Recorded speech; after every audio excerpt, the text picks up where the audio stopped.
उपहार मिला संसार खिला, कितना सुंदर लगता है पवित्रता का जीवन।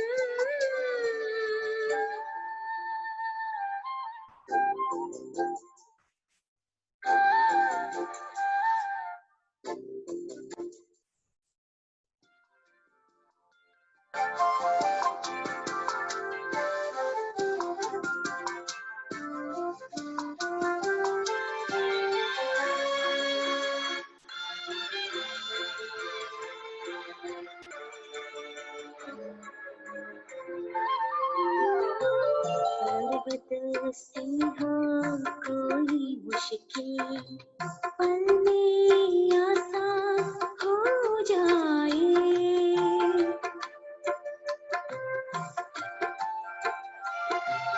ये पल है ऐसा जो एक पल में लाखों के भाग्य जगा जाए। शीतल शीतल किरणें किरणें मन में आनंद भरता है।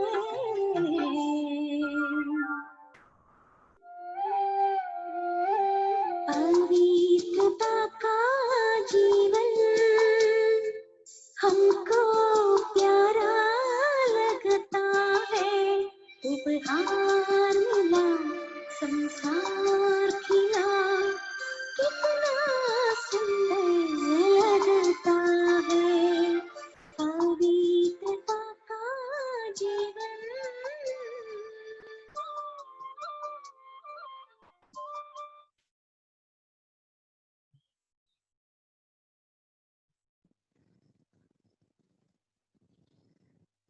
ओम शांति। संपूर्ण पवित्रता किताब के रीडिंग सेशन में आपका स्वागत है, स्वागत है, स्वागत है। कल के दिन भी हमने पवित्रता के विषय में बाबा के महावाक्य सुने। तब बाबा कह रहे थे कि आपको दिव्य बुद्धि रूपी नेत्र जो मिला है, ये यंत्र है जिससे आप माया को परख सकते हैं और माया के वार से बच सकते हैं। जब से आप बाबा के पास आए, तब से आपको बाबा ने दिव्य बुद्धि रूपी नेत्र गिफ्ट दिया है। जैसे कई शूरवीर कुल के होते हैं, तो उनके बच्चों को वो बचपन से ही कोई न कोई शस्त्र चलाना सिखाते हैं, ताकि उनको उनके कुल की स्मृति रहे। ऐसे आप जब से बाबा के बने, तब से आपको माया से विजयी बनने के लिए बाबा ने दिव्य बुद्धि दी हुई है।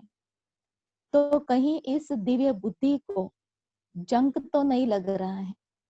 बाबा ने कहा ये चेक कर लेना कि किसी कारण से, कारण तो कई हो सकते हैं, किसी कारण से दिव्य बुद्धि को जंक तो नहीं लग रहा है, दिव्य बुद्धि खराब तो नहीं हो रही है।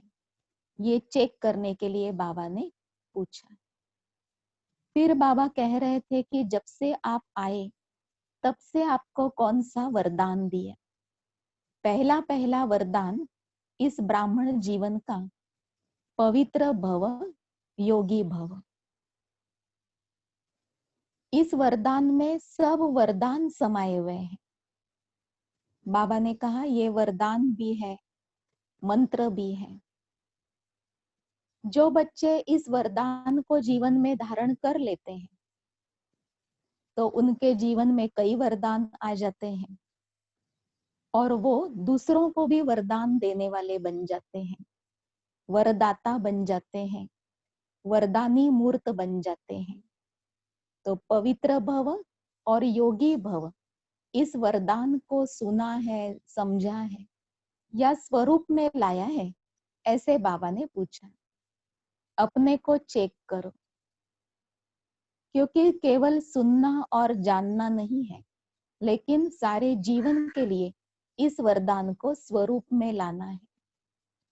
पवित्रता के विपरीत है अपवित्रता, जिसका अंश भी न हो और योग के विपरीत है वियोग। तो वियोग की स्टेज ना हो, कभी योग कभी वियोग, ये ना हो, लेकिन पवित्र और योगी जीवन ये हमारा स्वरूप हो। बाबा ने कहा जैसे ये साकार देह का स्वरूप नाम कभी भूलता है क्या, नेचुरल याद रहता है, इसको तो भुलाने की कोशिश करते हो। ऐसे आपका जो निजी स्वरूप है, बाबा ने तो 5 स्वरूप बच्चों के निजी स्वरूप याद दिलाए हैं। तो बाबा ने कहा अपना निजी स्वरूप याद रहे, नेचुरल रहे, तो जरा भी अपवित्रता का अंश न हो और वियोग की स्टेज न हो, इसके बारे में बाबा ने अटेंशन खिंचवाया। फिर बाबा ने बच्चों को देखा और कहा कि सभी कहाँ तक गुण मूर्त बने हैं। बाप दादा चेक कर रहे थे सभी बच्चे कौन सी स्टेज तक पहुंचे हैं, सर्व गुण स्वरूप बने हैं या गुण स्वरूप बने हैं। क्योंकि जो देवताओं की महिमा है, सर्व गुण संपन्न, संपूर्ण पवित्र, 16 कला संपन्न, मर्यादा पुरुषोत्तम, डबल अहिंसक, ये महिमा अगर बच्चे धारण कर लेंगे तो ऐसे बच्चों की महिमा तो स्वयं बाप गाएंगे। तो इसका भी बाबा ने बहुत अच्छी तरह स्पष्टीकरण दिया कि सर्व गुण संपन्न में अगर एक भी गुण की कमी होंगी तो सर्व गुण संपन्न की जो महिमा है वो आप बच्चों की नहीं हो सकती है। सर्व गुण संपन्न में अगर एक भी गुण की कमी होंगी तो शुरुआत की जो स्टेज है उस स्टेज में देवी देवता स्वरूप में अपना भाग्य नहीं बना पाएंगे। तो बाबा ने सर्व गुणों को धारण करने की तरफ अटेंशन खिंचवाया और सर्व गुणों में भी मुख्य गुण तो पवित्रता ही है। पवित्रता को धारण करने से बाकी गुणों को धारण करना सहज हो जाता है। ऐसे फिर संपूर्ण पवित्र ये जो श्री कृष्ण की महिमा है, इस महिमा को संगम युग पर ही धारण करके कृष्ण की दुनिया में जाकर के उच्च पद हमें पाना है। तो संपूर्ण पवित्रता में बाबा ने अंश और वंश भी किसी विकार का न हो, इस बात की तरफ अटेंशन खिंचवाया। ऐसे 16 कला संपन्न कहाँ तक बने हैं, बाबा ने पूछा। 16 कला संपन्न माना क्या है, तो उसका गहरा भावार्थ बाबा बता रहे हैं कि बाबा ने कहा कि जैसा कार्य वैसा स्वरूप अपना बना सके, जैसी आवश्यकता वैसे अपने स्वरूप में स्थित हो सको एक सेकंड में। ये नहीं कि चाहते तो हैं लेकिन नहीं होता है, ये है कमजोरी। तो 16 कला संपूर्ण का अर्थ बाबा ने ये बताया कि जैसी आवश्यकता ईश्वरीय कार्य में या अपने लौकिक जीवन में भी ईश्वरीय कार्य समझते हुए जैसी आवश्यकता वैसे अपने आप को स्थिर कर सको, उतना टाइम स्थिर कर सको जितना टाइम आवश्यक हो, इसको कहेंगे संपूर्ण 16 कलाओं से। वैसे भी कोई कमजोरी वाला होता है तो कोई कला नहीं दिखा सकता। ऐसे बाबा ने कहा अगर पवित्रता की कमजोरी होंगी तो 16 कलाओं में से अपनी संपन्नता को अनुभव नहीं कर सकेंगे। अगली बात बाबा ने सुनाई मर्यादा पुरुषोत्तम, जो ब्राह्मण जीवन की मर्यादा की लकीर है, उस लकीर के अंदर संकल्प स्वप्न मात्र भी रहना, तब बनेंगे मर्यादा पुरुषोत्तम। तो श्रीमत की लकीर तो सभी को अच्छी तरह से पता है। फिर हम ये न कहें कि चाहते हैं लेकिन नहीं होता, जानते हैं लेकिन नहीं होता, ये है कमजोरी, जिसे समाप्त करने के लिए बाबा इशारा दे रहे हैं। फिर अगली महिमा है देवी देवताओं की डबल अहिंसक। तो बाबा ने कहा संगम युग पर आपको ऐसा डबल अहिंसक बनना है। तो बाबा ने पूछा कि बच्चे, आपको जो दिव्य बुद्धि मिली हुई है, जो हमेशा राइट रास्ता बताती है, कहीं ये दिव्य बुद्धि किसी बात के कारण किसी प्रभाव में तो नहीं आ जाती, और किसी के प्रभाव में आकर के आप कहीं उनके अनुसार तो कर्म नहीं करते, किसी के प्रभाव में आकर उनके अनुसार बोलना सोचना, ऐसे प्रभावित तो नहीं हो जाते हो। अगर ऐसे प्रभावित हो जाते हो तो इसका अर्थ हुआ कि आप अपनी दिव्य बुद्धि का खून करते हो। बनना है डबल अहिंसक, तो कभी अपने दिव्य बुद्धि को मारो नहीं। बाबा ने कहा अपने दिव्य बुद्धि को, विवेक को कभी दबाओ नहीं, वो भी हिंसा है। जो राइट डायरेक्शन दिव्य बुद्धि दे रही है उस अनुसार ही कर्म करना चाहिए। आत्मघात महापाप, इसके विषय में भी बाबा ने सुनाया कि ऊंची स्थिति से नीचे गिरकर कर्म करना, इसको आत्मघात महापाप कहा जाता है। और ऐसे आत्मघाती महापापी नई दुनिया के फर्स्ट डिवीजन के उच्च पद के अधिकारी नहीं बन सकेंगे। फिर संगम युग में जो सीनियर बच्चे हैं, पक्के हैं, पुराने हो गए, औरों को भी रास्ता बताने वाले हैं, तो ऐसे बच्चों के लिए झूठ बोलने का भावार्थ क्या हुआ, जो नहीं होना चाहिए। झूठ बोलना, चोरी करना, ठगी करना संगम योगी जीवन में मना है। तो झूठ बोलने का ज्ञानी तो आत्माओं के लिए गहरा अर्थ क्या हुआ। तो बाबा ने कहा कि सब कुछ तेरा, ये कह करके फिर मेरा कर लेते, तो ये झूठ हुआ ना। अमानत बाबा की हो गई, अमानत को अपना समझ करके मनमत से परमत से प्रयोग में लाना ठगी हो गई ना। ऐसे ही अपने आप को अच्छा पुरुषार्थी सिद्ध करना और अपनी कमी कमजोरियों को छिपाना, ये क्या हो गया, ब्राह्मण परिवार से ठगी। तो बाबा ने ऐसे गहराई में जाकर के इन बातों को समझ के अपने को बहुत सच्चा बनाओ, डबल अहिंसक बनाओ, ऐसा इशारा दिया। अभी हम आगे का पाठ पढ़ेंगे संपूर्ण पवित्रता का। पहले अपने आप से पूछो कि अपने शरीर रूपी घर को पवित्र बनाया है, संकल्प को, बुद्धि को, नयनों को और मुख को रूहानी अर्थात पवित्र बनाया है, प्रवृत्ति को पवित्र प्रवृत्ति बनाया है। हम सभी के अपनी अपनी प्रवृत्ति, अपना अपना कारोबार और संबंध संपर्क है, चाहे वो अलौकिक है या लौकिक है।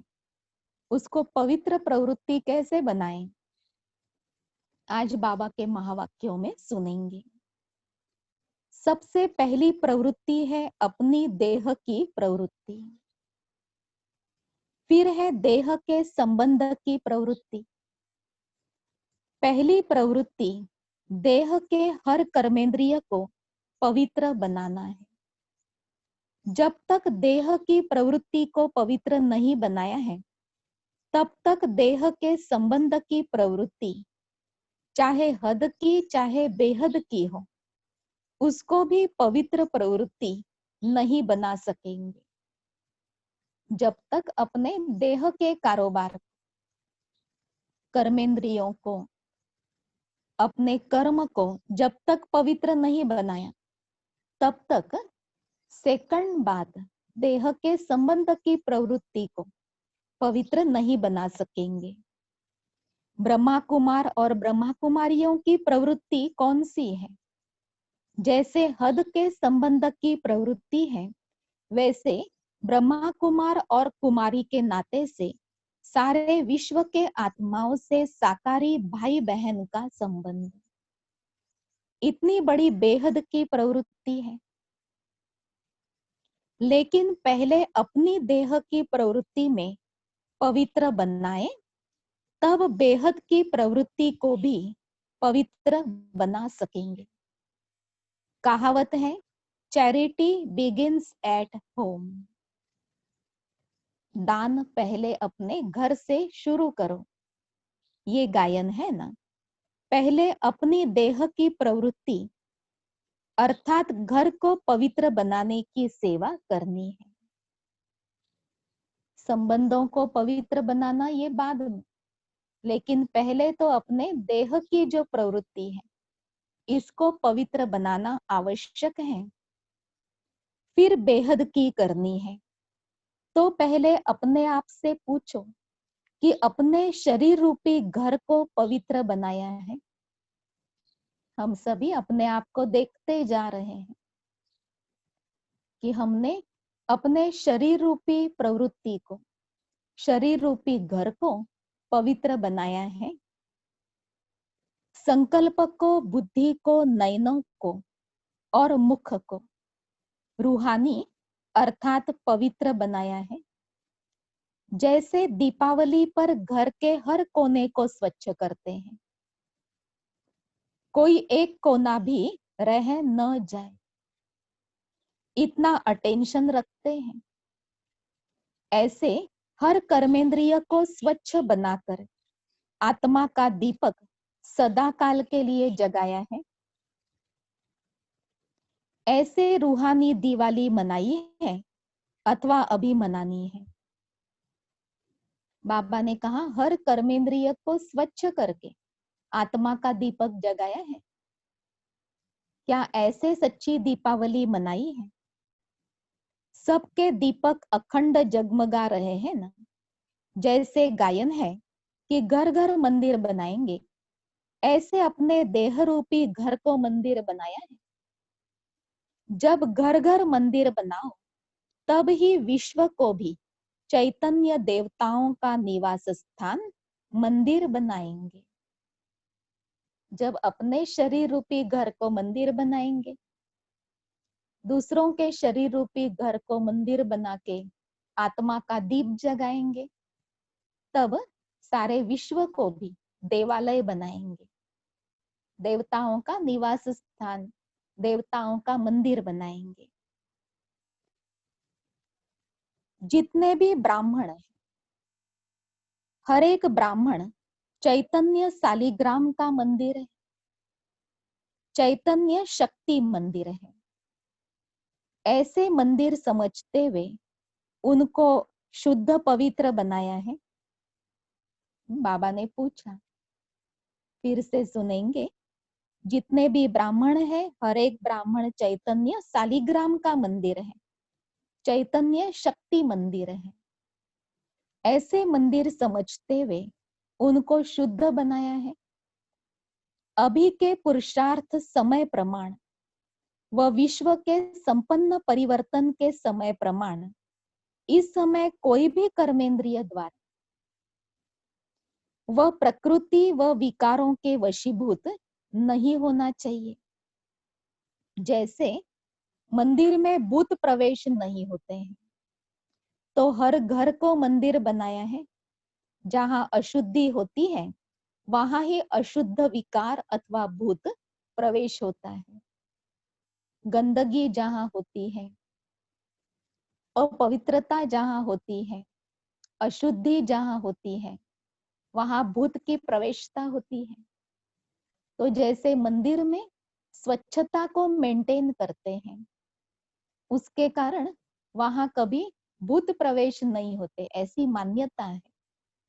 ऐसे बाबा ने कहा हर एक ब्राह्मण माना सालिग्राम का स्थान है, तो उनके शरीर को, वृत्ति को पवित्र बनाया है। ऐसे बाबा पूछ रहे हैं। चैतन्य सालिग्राम के मंदिर में व चैतन्य शक्ति स्वरूप के मंदिर में, असुर संहारिणी के मंदिर में अर्थात शरीर में आसुरी संकल्प व आसुरी संस्कार कभी प्रवेश नहीं कर सकते। अगर प्रवेश होते हैं तो कोई न कोई प्रकार की अशुद्धि अर्थात अस्वच्छता है। आसुरी संस्कार, आसुरी संकल्प अगर स्वयं के पास आ जाते हैं तो बाबा ने कहा चेक करना कौन सी गंदगी है, कौन सी अशुद्धि है जिसके कारण ये आसुरी बातें आ जाती हैं। तो अपने को चेक करो, कहीं भी कोई प्रकार की अशुद्धि रह गई हो तो उसको अभी ही खत्म करो, अर्थात सच्ची दीपावली मनाओ। जब ऐसी अपनी पवित्र प्रवृत्ति मनाओ तब ही विश्व परिवर्तन होगा। यहाँ मधुबन में रूहानी यात्रा करने आते हो तो रूहानी यात्रा में अपनी कमजोरियों को छोड़कर जाना। मधुबन है ही परिवर्तन भूमि।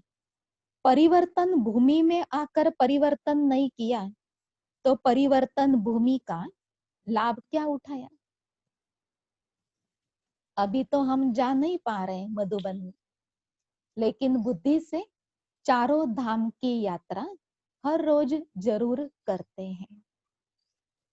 तो बाबा ने कहा आप परिवर्तन भूमि में आते हो, परिवर्तन भूमि में आकर के अगर स्वयं का परिवर्तन नहीं किया तो इस भूमि की क्या शक्ति ली, इस भूमि का क्या लाभ उठाया।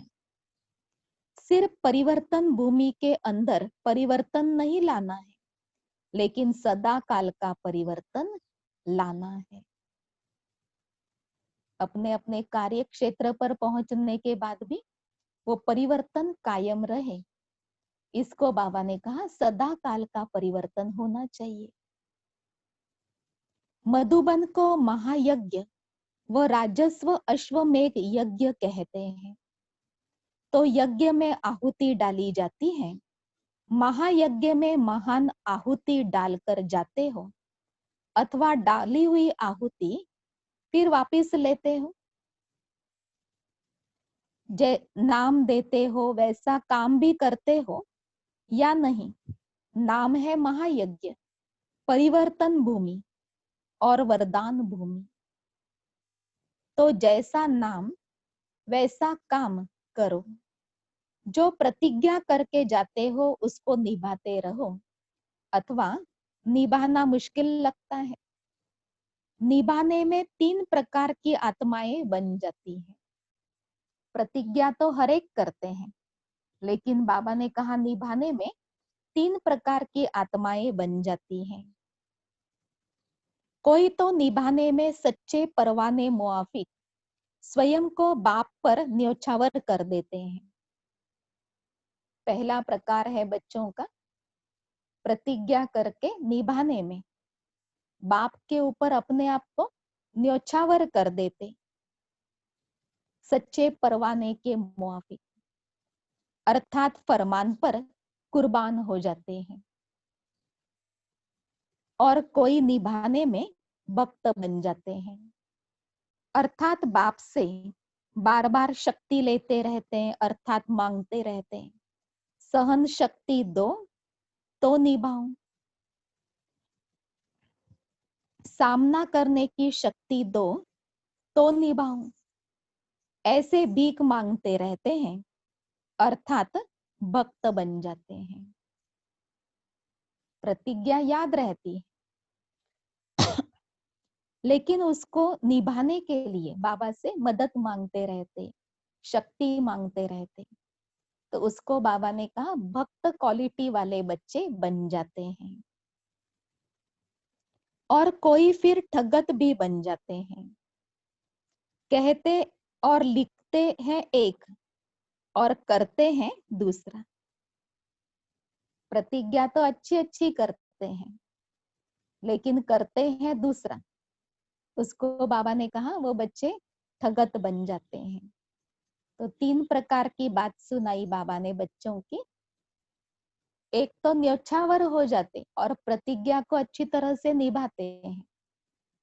दूसरे प्रकार के बच्चे प्रतिज्ञा को याद रखते हैं, लेकिन कमजोर होने के कारण बाबा से उस प्रतिज्ञा को निभाने के लिए शक्ति मांगते रहते हैं। और तीसरे प्रकार के बच्चे प्रतिज्ञा को निभाते नहीं है, ठगत बन जाते हैं, लिखते हैं, कहते हैं एक और करते तो दूसरा ही है। बाप के आगे भी ठगी करते हैं, अपनी गलती को छिपाने की ठगी करते हैं, ऐसे ठगत भी है। कईयों में निभाने की शक्ति है नहीं, लेकिन अपने को बचाने के लिए फिर बहानेबाज होते हैं। तीसरे प्रकार के बच्चों के बारे में बाबा बता रहे हैं कि वो अपने को बचाने के लिए कारण बताते हैं। प्रतिज्ञा तो की, लेकिन फिर कौन कौन सी परिस्थिति आई, कैसे व्यक्ति रहे साथ में, अपने शरीर की क्या समस्या थी, ये सब बहानेबाजी करते हैं। अपनी कमजोरी को छुपाकर दूसरों के बहाने बनाते रहते हैं। फलाना संबंध ऐसा है इसलिए यह हुआ, वो वायुमंडल और वातावरण ऐसा है इसलिए यह होता है, सरकमस्टांसेस अनुसार होता है, ऐसे बहाने बताते रहते हैं।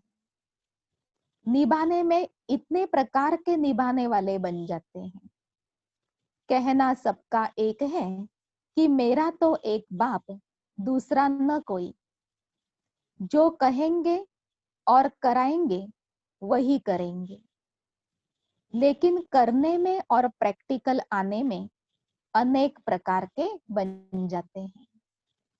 इसलिए अब तक साधारण समझ जो किया उसको बीती सो बिनती करो, अर्थात अपने ऊपर रहम करो।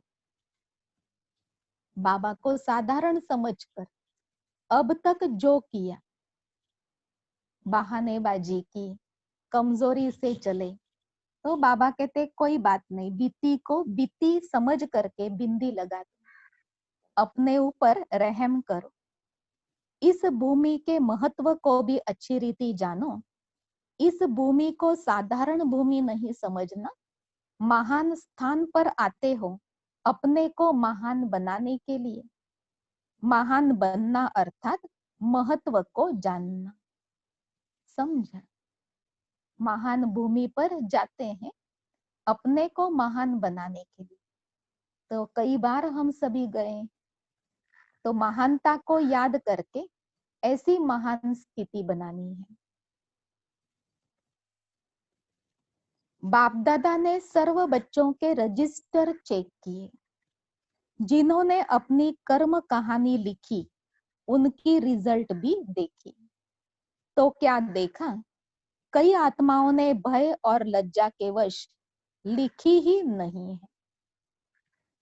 लेकिन बाप दादा के पास निराकारी और साकारी बाप के रूप में हर बच्चे का रजिस्टर आदि से आज तक का स्पष्ट है। इसको तो कोई मिटा नहीं सकता है।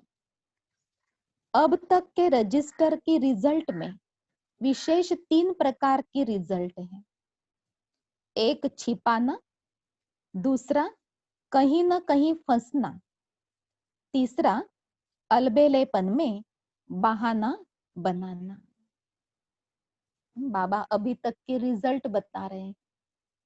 बाबा ने कहा एक तो छिपाना, दूसरा कहीं न कहीं फंसना, व्यक्तियों में, परिस्थितियों में आकर्षित होना, लगाव झुकाव में आना, ये है फंसना। तीसरा अलबेलेपन में बहाना बनाना। छिपाना, फंसना और बहाना बनाना। बहानेबाजी में बहुत होशियार है। इसमें बाबा सभी बच्चों को नंबर 1 देते हैं। बाकी सब बातों में बच्चे नंबरवार हैं, लेकिन बहानेबाजी में तो बच्चे नंबर 1 है। अपने आप को व अपनी गलती को छिपाने के लिए बहुत वंडरफुल बातें बनाते हैं। आदि से अब तक ऐसी बातों का संग्रह करें तो आजकल के शास्त्र समान बड़े शास्त्र बन जाएं। बच्चों के बहाने के अगर कहानियां लिखें तो बाबा कहते फिर तो बड़े शास्त्र बन जाएं। अपनी गलती को गलती मानने के बजाय उसे यथार्थ सिद्ध करने में व झूठ को सच सिद्ध करने में आजकल के काले कोट वाले वकीलों के समान माया से लड़ने के बजाय ऐसे केस लड़ने में बहुत होशियार। बहानेबाजी करने में बच्चे बहुत होशियार हैं। उसके लिए बाबा ने कहा कि जैसे आजकल के वकील झूठ को सच सिद्ध करते, सच को झूठ बना देते, ऐसे बच्चे माया से लड़ने के बजाय क्या करते, अपनी केस लड़ते हैं। लेकिन यह याद नहीं रहता कि अभी अपने को सिद्ध करना अर्थात बाप द्वारा जन्म जन्मांतर के लिए सर्व सिद्धियों की प्राप्ति से वंचित होना, अपने को सिद्ध करना, जिद करना कि परिस्थिति के कारण मैं श्रीमत पर नहीं चल पाई, व्यक्तियों के कारण ऐसे होता है, अवज्ञा हो जाती है, संग ही ऐसा है, साधन ही ऐसे हैं, इसलिए हम तीव्र पुरुषार्थी नहीं बन सकते। तो बाबा ने कहा ऐसे जिद और सिद्ध करना माना बाबा से मिलने वाली प्राप्तियों से जन्म जन्मांतर के लिए वंचित होना। इसलिए क्या करना है, अपनी गलती को महसूस करना है, रियलाइज करना है, रियलाइज करके स्वीकार करना है और उस गलती को करेक्शन करना है, तब तीव्र पुरुषार्थी बन सकेंगे। सबसे पहली बात है रियलाइजेशन, महसूस करना कि हाँ मेरे से गलती होती है, मेरे में कमी है। आजकल ये महसूसता की शक्ति बहुत कम है। सिद्ध करने वालों में जिद करने के संस्कार जरूर होते हैं। ऐसी आत्मा सतगति को पा नहीं सकती। सिद्ध करना, जिद करना, वो संगम युग पर भी बाबा के दिल तख्त नशीन नहीं बन सकते। अपने साथियों की दुआएं, बड़ों की दुआएं प्राप्त नहीं कर सकते। मेजॉरिटी पहले पाठ अर्थात पहली बात पवित्र दृष्टि और भाई भाई की वृत्ति में फेल है। फिर से बाबा पहला पाठ याद दिला रहे हैं कि मेजॉरिटी बच्चे पवित्र दृष्टि और भाई भाई की वृत्ति इसमें फेल हैं। अब तक इस पहले फरमान पर चलने वाले फरमान बरदार बहुत थोड़े हैं। बाबा ने कहा पवित्र दृष्टि और आपस में एक दो को आत्मा आत्मा भाई भाई समझना, चाहे स्त्री चाहे पुरुष, चाहे बहने बहने आपस में एक दूसरे को पवित्र दृष्टि, आत्मिक दृष्टि, भाई भाई की दृष्टि वृत्ति से समझना, देखना, इसका अभ्यास अब बढ़ाना होगा। अब तक पहले इस फरमान पर चलने वाले फरमान बरदार बहुत थोड़े हैं। बार बार इस फरमान का उल्लंघन करने के कारण अपने ऊपर बोझ उठाते रहते हैं। इसका कारण यह है कि पवित्रता की मुख्य सब्जेक्ट का महत्व नहीं जानते, उसके नुकसान की नॉलेज को नहीं जानते। कोई भी देहधारी में संकल्प से व कर्म से फंसना, इस विकारी देह रूपी सांप को टच करना, अर्थात अपनी की हुई अब तक की कमाई को खत्म करना है। बाबा ने कहा कोई भी देहधारी में संकल्प से या कर्म से फंसना, लगाओ झुकाओ, माना देह रूपी सांप को टच करना, इससे तो अपनी अभी तक की हुई सारी कमाई खत्म हो जाती है। चाहे कितना भी ज्ञान का अनुभव हो या याद द्वारा शक्तियों की प्राप्ति का अनुभव किया हो, या तन मन धन से सेवा की हो, लेकिन सर्व प्राप्तियां इस देह रूपी सांप को टच करने से इस सांप के विष के कारण, जैसे विष मनुष्य को खत्म कर देता है, वैसे ही यह सांप भी अर्थात देह में फंसने का विष सारी कमाई को खत्म कर देता है। बाबा ने कहा कितना भी ज्ञानी तू आत्मा बने, कितनी भी तन मन धन से सेवा की, लेकिन देहधारी में फंसे तो अभी तक की हुई सारी कमाई खत्म। जैसे सांप मनुष्य के सारे शरीर में विष फैला देता है, ऐसे ही ये नाम रूप में फंसने की बीमारी, लगाव झुकाव, ये भी की हुई सारी ब्राह्मण जीवन की कमाई खत्म कर देता है। पहले की हुई कमाई के रजिस्टर पर काला दाग पड़ जाता है, जिसको मिटाना बहुत मुश्किल है। जैसे योग अग्नि पिछले पापों को भस्म करती है, वैसे यह विकारी भोग भोगने की अग्नि पिछले पुण्य को खत्म कर देती है। इसको साधारण बात नहीं समझना, यह 5वीं मंजिल से गिरने की बात है। बाबा ने कहा काम विकार के वश लगाव झुकाव में आना, नाम रूप में प्रभावित होकर के देहधारी में बुद्धि लगाना, माना 5वीं मंजिल से नीचे गिरना है। इसको साधारण बात नहीं समझना, ये सारे ब्राह्मण जीवन की कमाई खत्म करने वाली बात है। अभी तक जो रजिस्टर रखा अपना चाल चलन का, तन मन धन से बहुत सेवा की, लेकिन अगर देहधारी में फंस गए तो काला दाग उसमें लग जाए, और वो दाग मिटाना बहुत बहुत मुश्किल है। वर्णन भी ऐसा साधारण रूप में करते हैं कि मेरे से 4-5 बार यह हो गया, आगे नहीं करूंगा। वर्णन करते समय भी पश्चाताप का रूप नहीं होता, जैसे साधारण समाचार सुना रहे हैं। अंदर में लक्ष्य रहता है कि यह तो होता ही है, मंजिल तो बहुत ऊंची है, अभी यह कैसे होगा। अंदर समझते हैं कि ये तो लगाव झुकाव चलता ही है, थोड़ा बहुत तो होता ही है। बिल्कुल पवित्रता की धारणा कैसे होगी, मंजिल बहुत बड़ी है, बहुत कठिन बात है। अंदर ऐसे समझते और बाबा को सुनाते तो जैसे साधारण रीति से सुनाते हैं। आज से भी इस गलती को कड़ी भूल समझकर यदि मिटाया नहीं तो बहुत कड़ी सजा के अधिकारी बनेंगे। बाबा वार्निंग दे रहे हैं।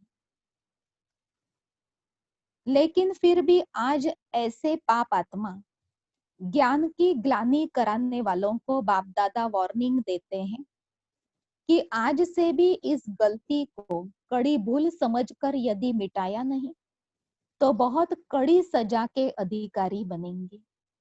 बार बार अवज्ञा के बोझ से ऊंची स्थिति तक पहुंच नहीं पाएंगे। प्राप्ति करने वालों की लाइन के बजाय पश्चाताप करने वालों की लाइन में खड़े होंगे।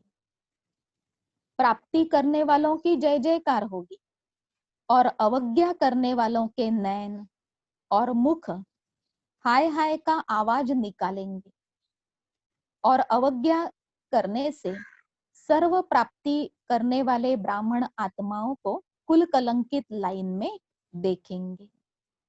अपने किए हुए विकर्मों का कालापन चेहरे से स्पष्ट दिखाई देगा।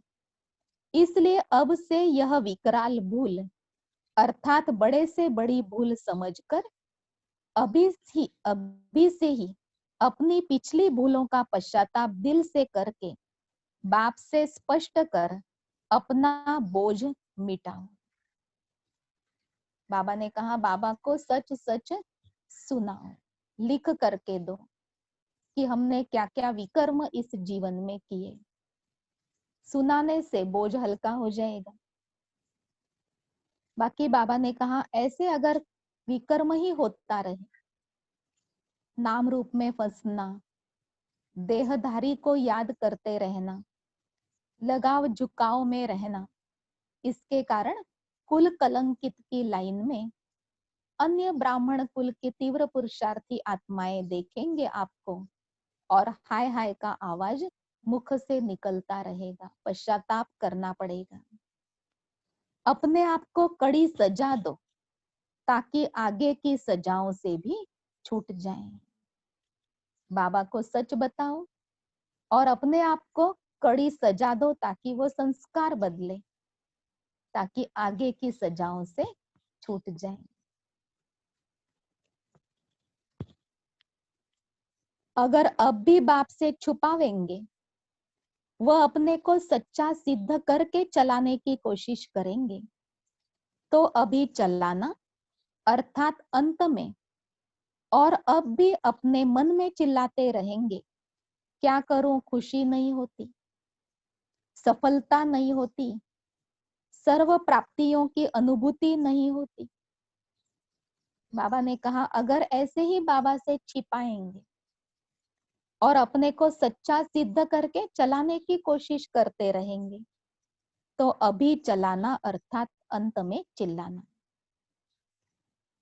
अंत में तो हाय हाय करेंगे, लेकिन वर्तमान समय भी मन में चिल्लाते रहेंगे कि क्या करें, जितना चाहिए उतनी ऊंची स्थिति नहीं बनती, क्या करें, अनुभव नहीं होता, सफलता नहीं मिलती।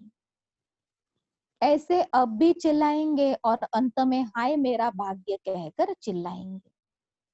तो अब का चिल्लाना, अब का चलाना अर्थात बार बार चिल्लाना।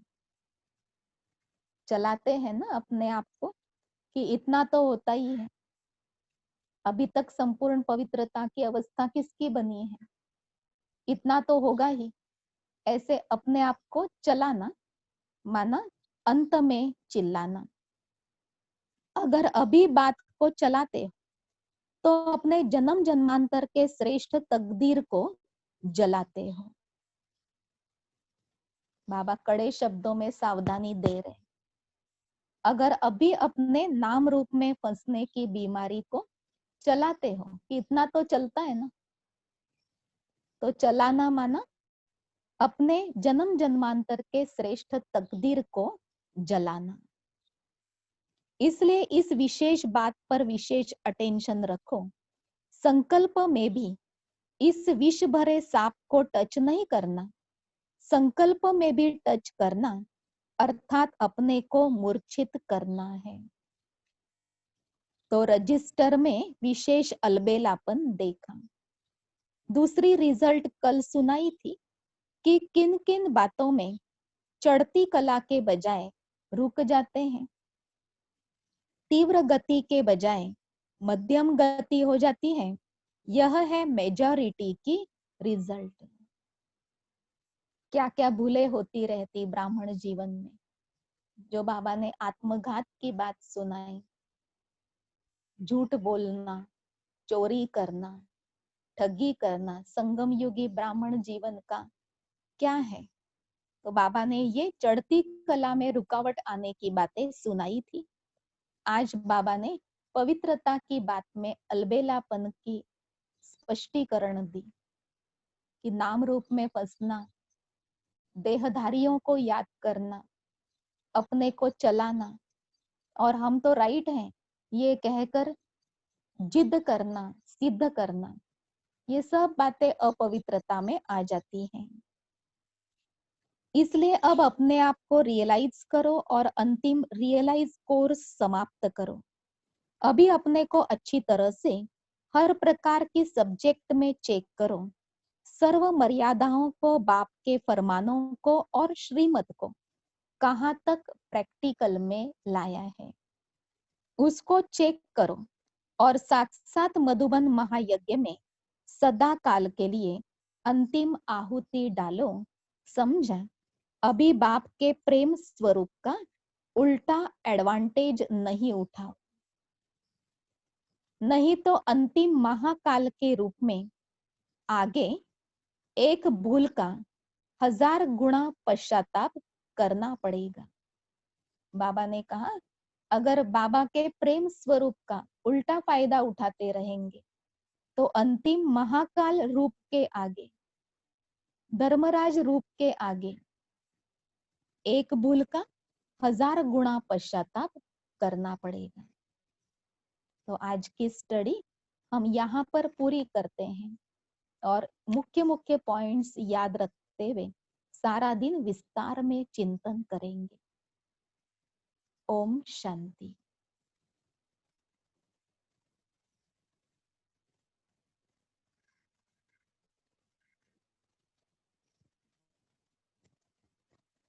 चलिए याद की यात्रा पर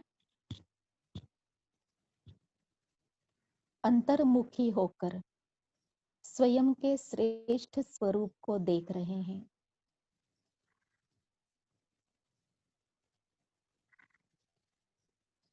अनादि स्वरूप में हम आत्मा अति श्रेष्ठ, अति पवित्र स्वरूप में होते हैं। परम धाम में बाबा के सामने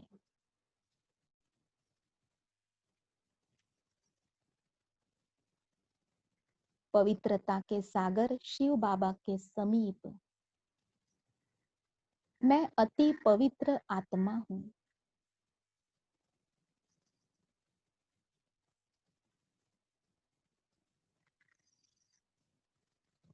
जैसे पवित्रता के सागर बाबा से पवित्रता का प्रकाश प्रवाहित होता है, ऐसे मुझ आत्मा से भी पवित्रता की किरणें प्रवाहित होती हैं।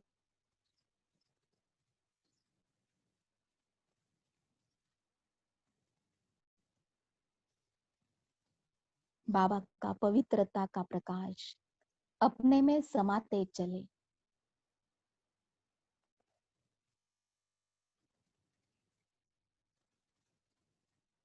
अब अपना आदि स्वरूप देवी या देवता का स्वरूप इमर्ज कीजिए। सामने आ गया।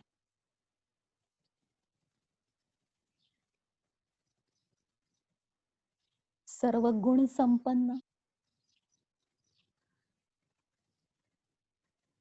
संपूर्ण पवित्र,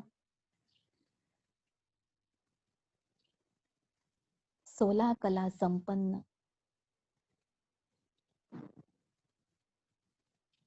मर्यादा पुरुषोत्तम और डबल अहिंसक।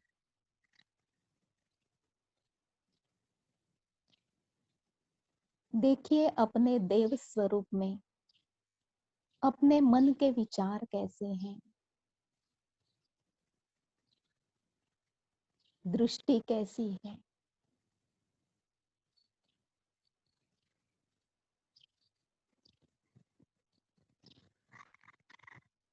अति पवित्र,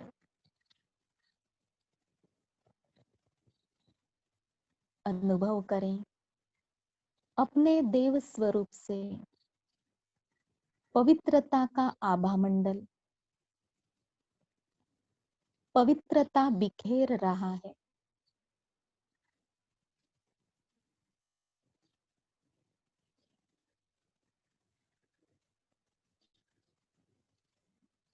अब अपने इष्ट देव इष्ट देवी स्वरूप को मंदिर में स्थित देखिए।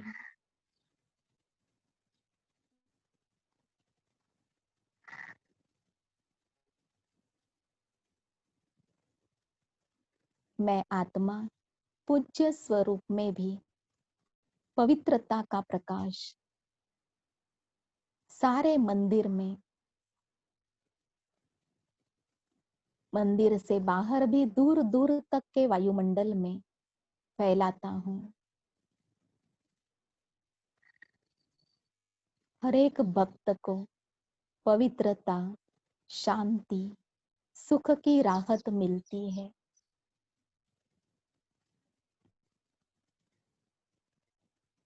मेरे पवित्र वाइब्रेशंस के कारण सारे मंदिर का वातावरण पवित्र और शांत है।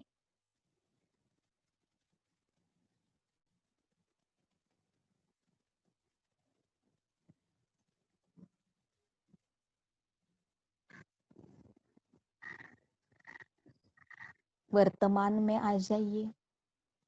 संगम युगी पवित्र ब्राह्मण ब्रह्मा मुख वंशावली। मेरे कुल की मुख्य धारणा पवित्रता है।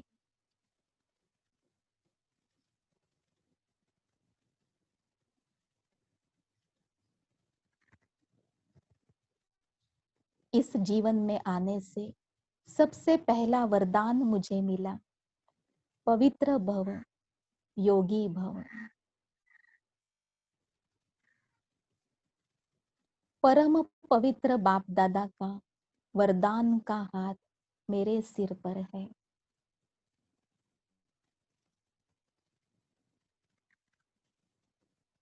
मैं आत्मा औरों को भी वरदान देने वाली आत्मा हूँ।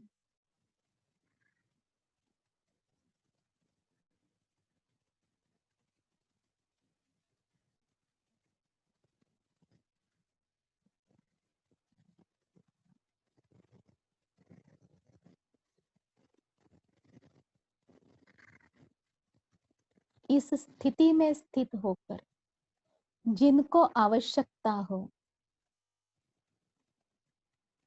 जिस प्रकार की संकल्प की आवश्यकता हो, उन्हें वो संकल्प और वरदान दे सकते हैं।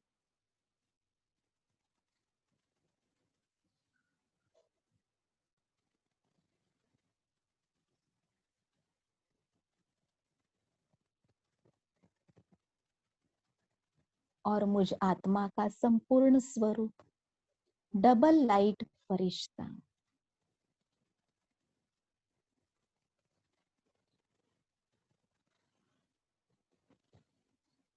आकारी अंतवाहक शरीरधारी फरिश्ता,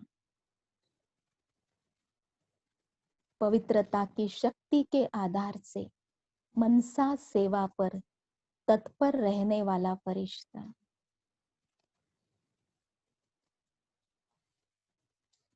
सबके लिए सारा दिन शुभ सोचने वाला फरिश्ता,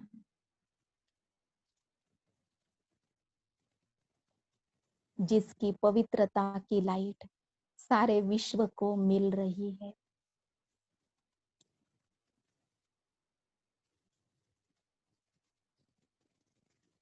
इस मनसा सेवा में परम पवित्र बाप दादा सदैव मेरे साथी बनते हैं।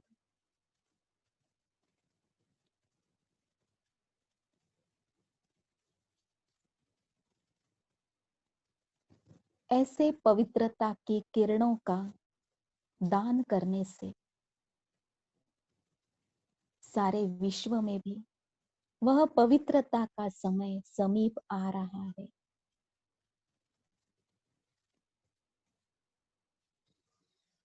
अब सब के लिए सुख होगा, सबके जीवन में संतुष्टता होगी, सबके जीवन में आनंद होगा।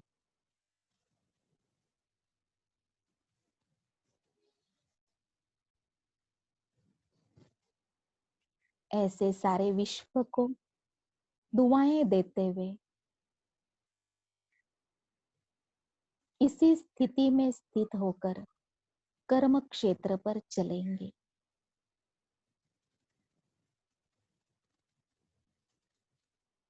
ओम शांति।